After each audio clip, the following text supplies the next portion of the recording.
What the hell is Saw Sports or whatever that last call was talking about? What the hell is that? Guys are from Free Love, man. What's up, Saucy Nation? It is your boy Hector coming at you with a video about the Astros. And basically this is going to be like a weekly recap of the Houston Astros. So Astros have already played 6 games. They'll be going into a weekend series with the Anaheim Angels in Anaheim. So we'll talk about that obviously when the next weekly video. But aside from that, man, there's some stories to talk about. Maybe point out some things. Maybe tell y'all that maybe the season isn't over just yet, especially because it's still early. And even though I did say that this is a sprint with the 60-game season, it's still early to be calling things a season as it is. So that's what we're going to talk about today.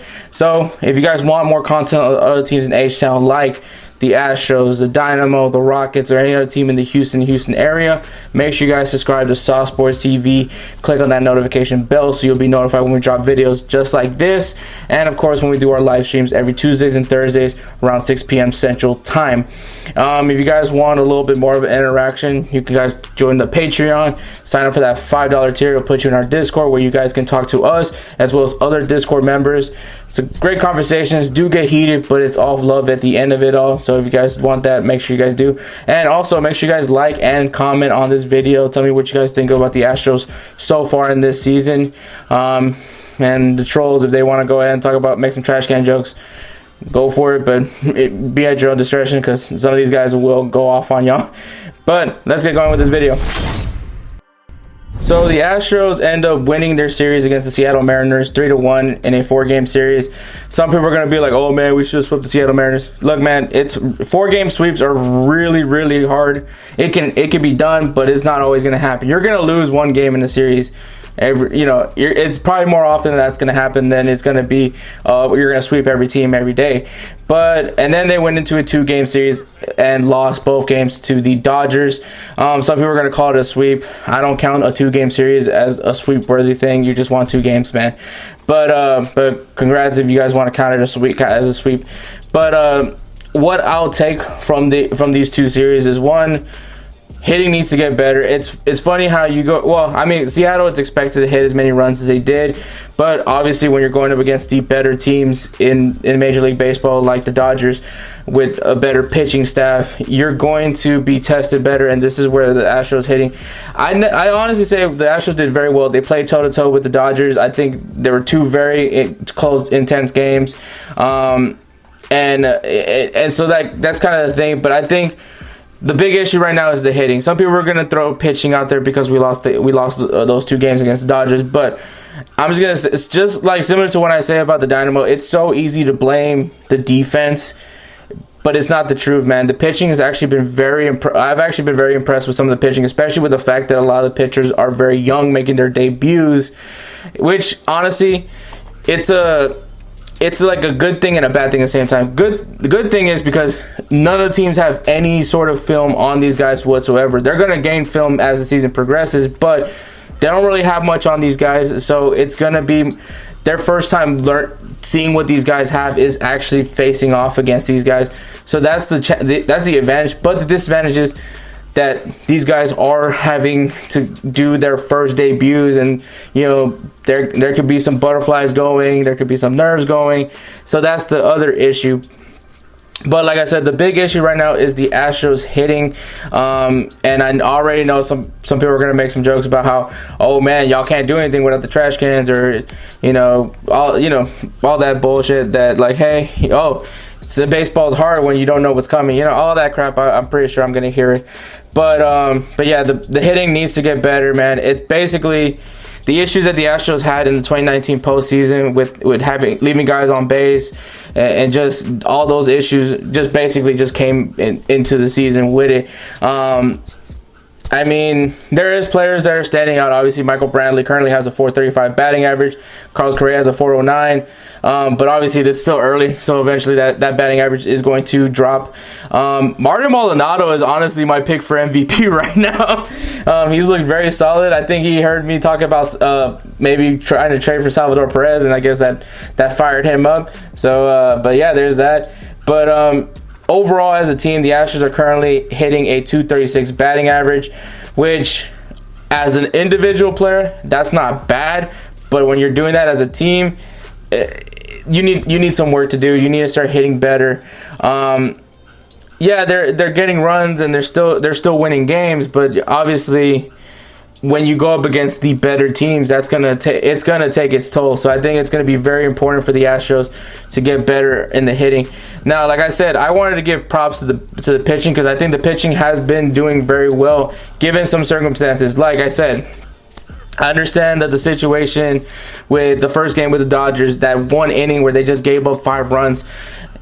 Personally, I would have liked to have seen Framber Valdez finish that inning. I think it was a bases loaded situation. Yeah, he looked like he was getting tired, but all he really needed to do was just maybe get a double play out there. If he gave up 1 run, that's not the end of the world, but I felt like he needed to finish that inning for sure, because I think, yeah, it was a close game, but I think that inning basically just that was the ending. Honestly, that you look back, it's like, man, if we would have done something differently, this game would have been a win for the Astros. And honestly, it was, because after that, the Dodgers didn't really get any runs. Well, literally didn't get any runs after that inning.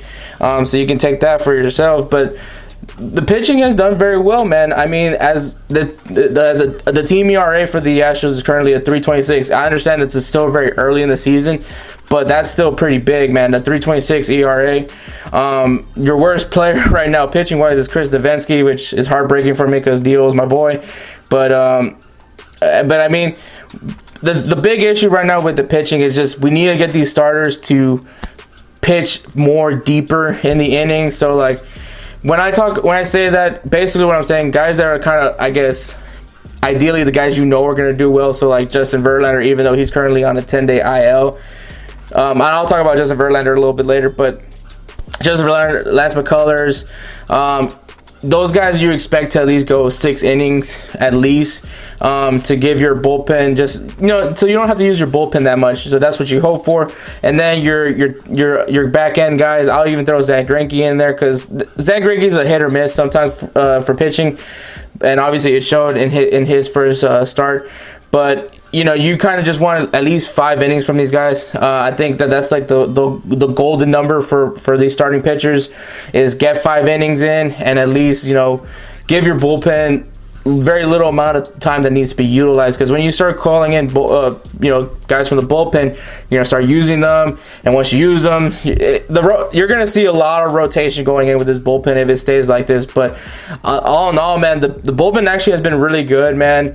Yeah, there's been a few hiccups, but aside from that, I think that this bullpen has actually been pretty solid, and a lot of these guys are making their debuts, so that's even more props to them.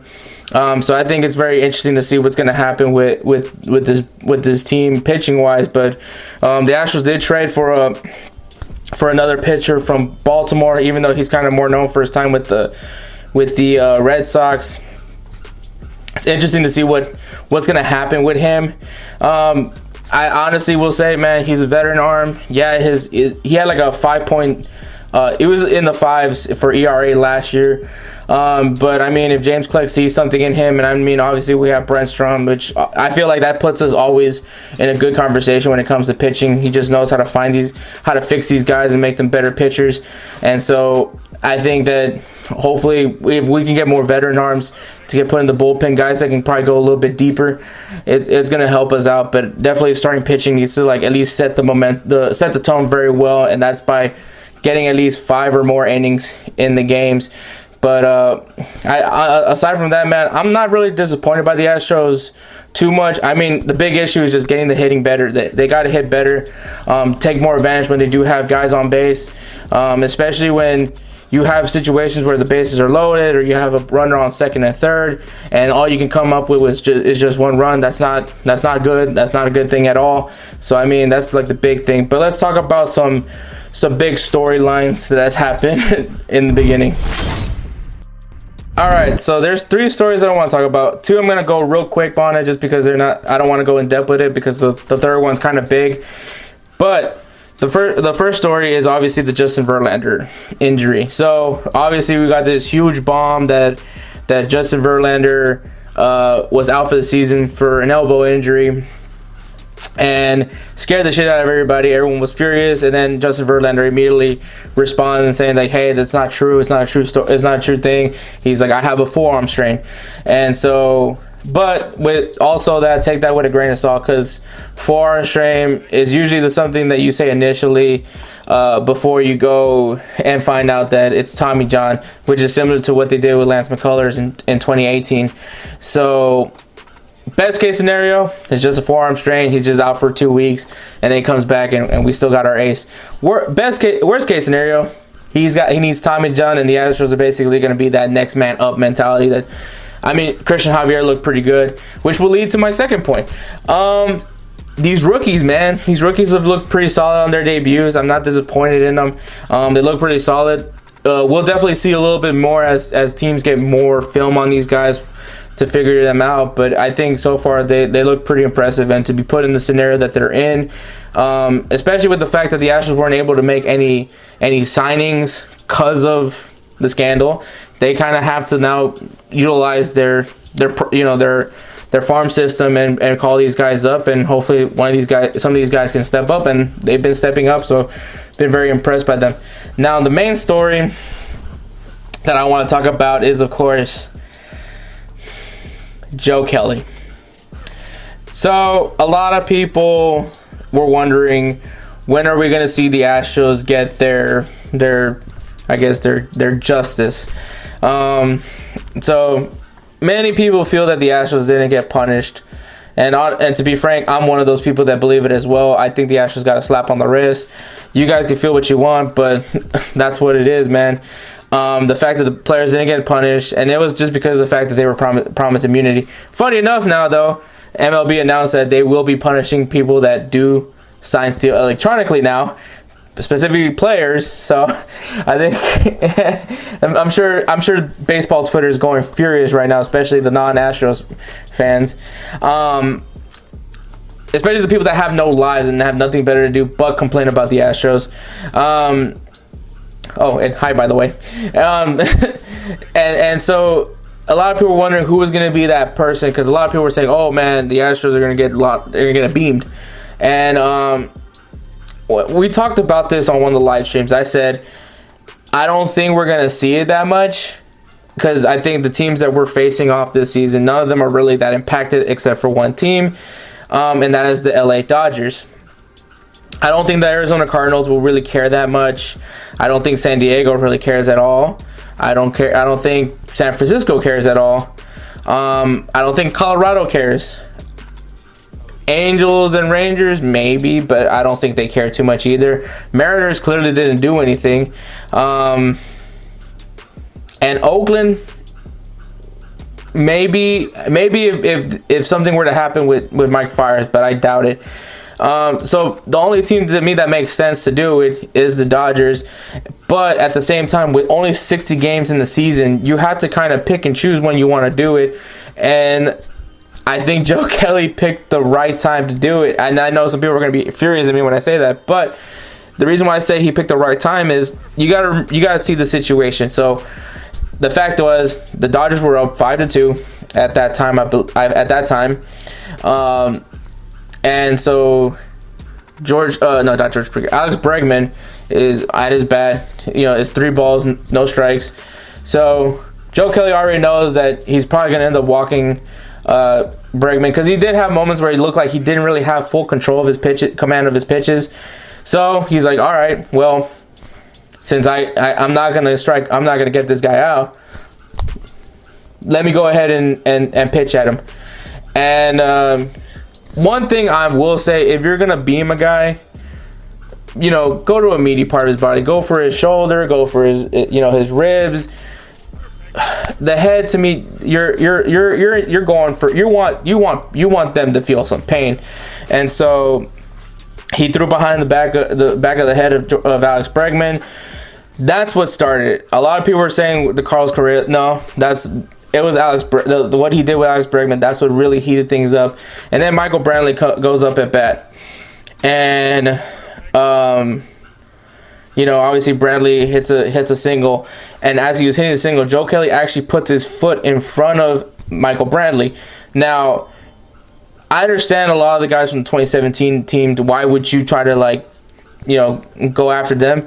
But Michael Brantley was still in Cleveland in 2017, so he literally has nothing to do with the sign stealing scandal. And you target him, and you see Michael Brantley's a very even-keeled guy, and so you can see that kind of bothered him.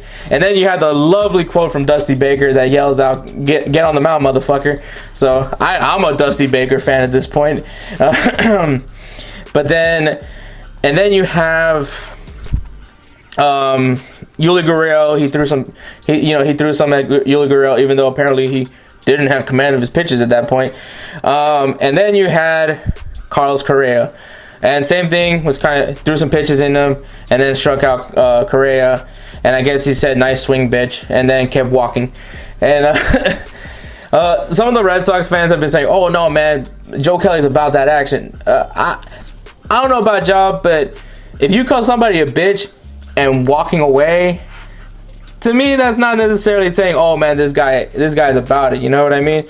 Especially as Correa's coming up to confront him about it, you can see him, he's still walking and even stuck his tongue out like he's Miley Cyrus or some shit like that. Like I said, man, to each his own. But yeah, man, I think Joe Kelly, it was fitting that it'd be Joe Kelly. Some people are like, oh, I don't think Joe, what does Joe Kelly have to do with it? He played in the 2017 Boston Red Sox, man. Obviously, you guys know the Boston Red Sox were eliminated by the Houston Astros. So he was in some way impacted. He was impacted by the Astros. That's probably it. But then, obviously, that's the 2017 Boston Red Sox that got caught with the Apple Watches. And then, obviously, he was also part of the 2018 Red Sox that also cheated in of a scandal of their own that got investigated and got punished as well. So, there's that. But, to each his own. He got served the suspensions as well as Dave Roberts. Don't be surprised. Don't be shocked about. Look, man, and I'm telling you, Astros fans, stop playing the victim. Stop playing the victim. If you're especially if you're preaching all this shit about being villains, embrace the villain role, but don't pull that victim shit. Don't be fucking crying. Don't be fucking doing all that. Stop playing the victim. If you fucking talk shit, but don't fucking cry about it. Just keep talking your shit. If you want to troll the Dodgers, troll Joe Kelly, do all that shit, go for it, man. But don't play the victim. If you guys want to be a villain, but don't be a fucking victim. It's gonna happen. These guys are gonna get thrown at. It's gonna fucking happen. Just don't play that victim shit. That's all I'm saying. That's all I'm asking for. But Joe Kelly, like I said, he picked and chose the time for him to do it. And obviously he picked that situation. The Dodgers were already up at that point. So it was kind of like, no, it wasn't going to harm him in any way. And obviously he got out of that inning with no runs. So, he still got to do his damage while he got the job done. But that's just the beginning, man. Once again, like I said, I don't know if we're gonna see any other teams do this aside from the Dodgers. So, but anything can happen, man. But don't be surprised when it does, and also understand when a pitch is intentional and when it's not. Joe Kelly just showed you a prime example when a pitch is intentional. So when you see a literally out of control pitch, that's not intentional. Learn from what Joe Kelly did and understand that that's what an intentional pitches. That's what it is. Not like the other shit where just someone had no control of his pitches. You know what I mean? So there's that. Alright, so that's basically the recap for this week for the Astros. They'll be going into a weekend series with the Anaheim Angels. So I'm excited because obviously you guys know I'm a big Anthony Rendon fan, so that's basically my reason to watch it, aside from the fact that it is Astros baseball. I think once the hitting gets better, I think this team's going to be really, really good. So I can't wait to see when Jordan's healthy and when Jose Urquidy is back in the mix. I definitely think once the hitting gets better, and I already know I'm setting myself up for some trash can jokes, but once the hitting gets better, I think this team's going to be really, really dangerous. But yeah, that's all I really got, man. So make sure you guys like and comment on this video. Tell me what you guys think. I'm sure the trolls are going to go ahead and get in there. Do it at your own discretion, man, because Sauce Nation is actually, unlike Joe Kelly, Sauce Nation is about that action. And if you guys please subscribe to this channel, make sure you guys click on that notification bell so you'll be notified when we drop videos like this, and as well as when we do our live streams every Tuesdays and Thursdays around 6 p.m. Central Time. And if you guys want more discussion with us, just go ahead and join the Patreon, sign up for that $5 tier, get put in our Discord where you get to chat with us and other Discord members. I guarantee you, man, it's a good time. It's all love in the end, man. Don't take anything too personal on that. I highly recommend that. And make sure you guys stay in the sport chat that you're in, because Tiger Texan will go off on you. With all that being said, man, chucking up a deuce. Y'all stay saucy. And, of course, go Astros. Perfect.